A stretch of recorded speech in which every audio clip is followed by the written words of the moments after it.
Hello, friends, and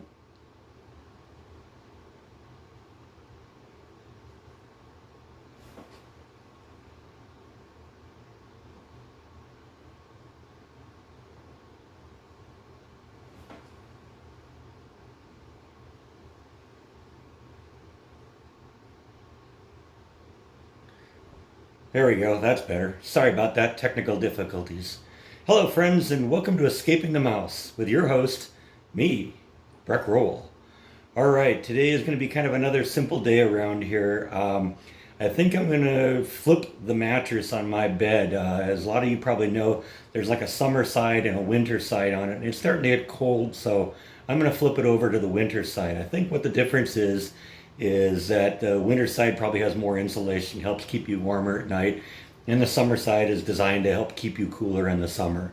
Um, I think there's also a factor that what ends up happening is that it also kind of maybe extends the life of the mattress a little bit by, moving the sides around, flipping the sides over, and kind of gives the springs the option to spring a little bit in the opposite direction and allow gravity to work a little bit on that. So I think I'm going to do that. I kind of decided to do that last night because I've been kind of getting up this morning and last couple of days, and my back has been kind of hurting, and that kind of tells me I think that maybe the mattress has been sagging a little bit.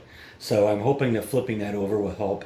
Also, I think while I'm down there, I'm going to take a look at the box spring and try and figure out if I can identify the reason why it's creaking so much. I know that was a big part of the story a few days ago, and I really haven't had a chance to look at it. Like I said, I think it got damaged in the shipment over here, but I haven't really tried to determine what the cause is. So today, I think we're going to take a look at that and see if it's something I can fix.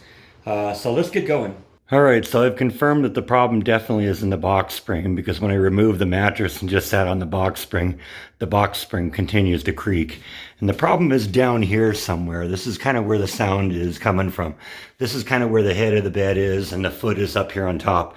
Now it's got this covering over the top of it or over the bottom of it, depending on how you want to look at it. So I think I'm going to cut that just so I can get into underneath it and see what's in there. All right, so I got the cover off and it took me a couple minutes, but I think I found where the problem is. It's one of these springs that just seems to be sliding when when it gets compressed. If you watch right here, this piece here seems to slide across that, and that's what's causing the creaking. See? Yeah. Works better when I use both hands. So I'm going to put the camera on the tripod so you can see. All right, so watch what happens with this little spring element relative to this frame piece here as I compress the spring. See what's happening there? It's kind of shifting. None of the rest of them seem to do that. So that I think that's the problem. I think that's where it is, and that's the sound I hear whenever things shift. So I got to figure out how to tighten that up and keep that from shifting around a little bit. Now I know this may seem like just a really nitpicky thing to be focusing so much attention on, but my problem has always been I'm a really light sleeper. And so anything that produces noise, it's going to be a problem with me. So, I want to try and see if I can figure out how to make that stop doing that. Might just be a matter of just attaching some wire across there and crimping it down really good so it doesn't do that. In fact, I might even be able to fix it with a couple of cable ties. Something that just kind of keeps everything bound together so that it doesn't, so it doesn't move. So I may try a few things and let's see what works. Actually, as I was shooting that last scene, I was just kind of improvising ideas. And I actually like the idea of the cable ties because it's a free solution because I already have cable ties. Also, I think after I put those on, I'm maybe going to put a little drop of like olive oil on each of the unions. That'll just kind of lubricate things up a little bit. And if there is any movement after that, then, hopefully it won't be at least audible. I won't be able to hear it. And that's really what the important thing is. There doesn't seem to be anything technically wrong with the box spring. It's just that it's making noise, and I don't like things that make noise when I'm trying to sleep. So let's try that and see what happens. And it does make sense that this little piece here could have been damaged in shipping, because if something hit the back side of the top side of the box spring there and just bent this piece this way, bent the piece this way, that could just give it the motion necessary to allow it to move and make it move easier. Probably could get in there, maybe even try and bend it back a little bit, this way, and that might solve the problem too. But I think the cable ties may be the way to go. So let's just see what happens on that.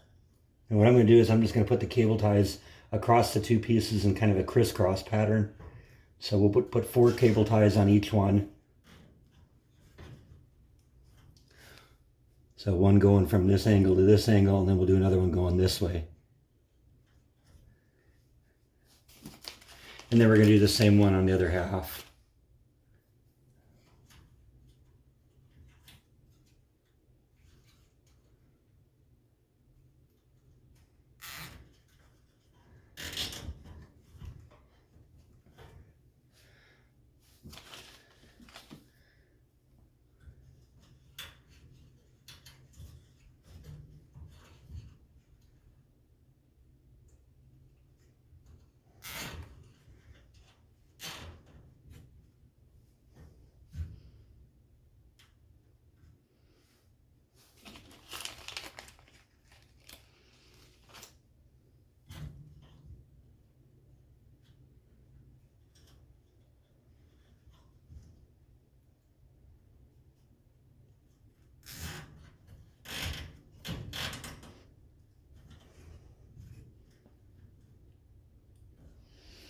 Okay, let's see if that does any good here.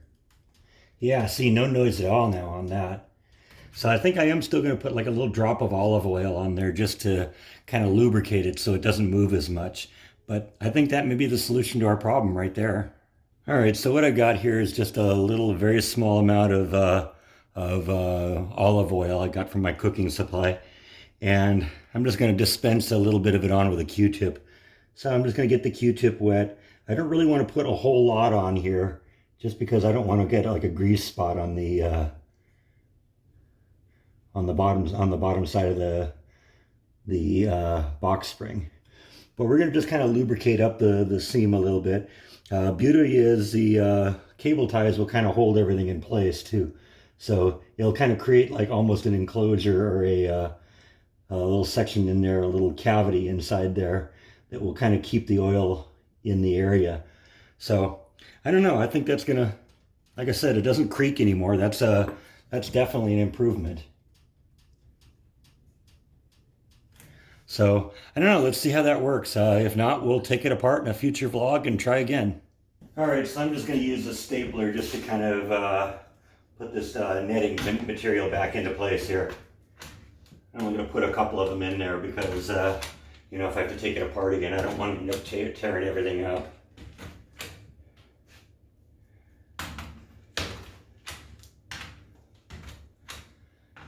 I'm not even really sure what the netting is for under here.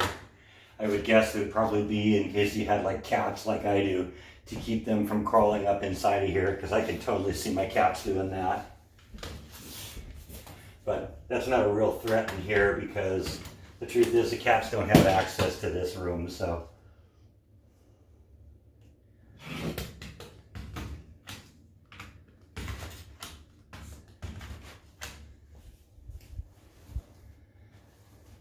I would suppose that probably an acceptable alternative would just be to remove the thing entirely, but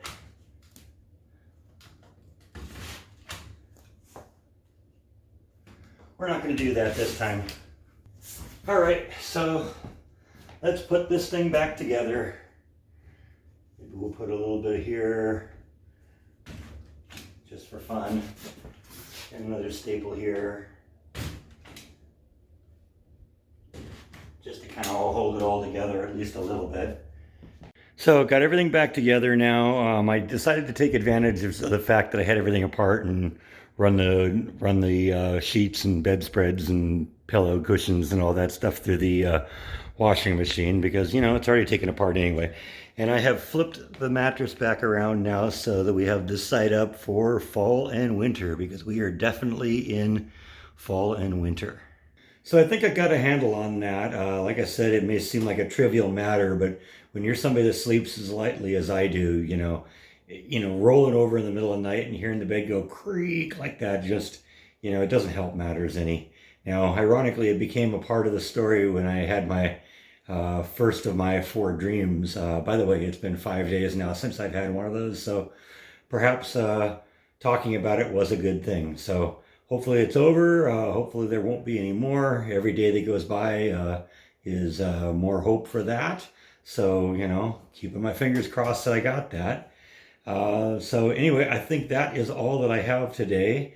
Thank you so much as always for watching, and I will see you next time on Escaping the Mouse. Good night.